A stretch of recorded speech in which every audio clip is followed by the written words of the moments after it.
konposatua, eta noizbenka estudioetan grabatua, noizbenkako taldekideekin batera.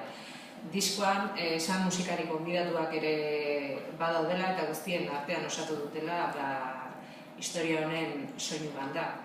Eta gaztari jarraituz, gurekin daukagu,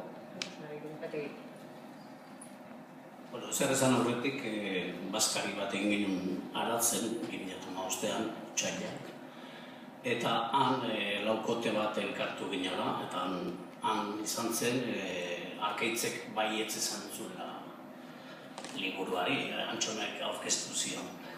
Liburu bat margotu eskuze ginako, zokoia.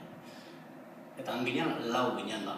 Antxonek ere aipatu du, Mitxelburua gurekin zen, eta Mitxelburua ere lantxo batzuk eman genizkion.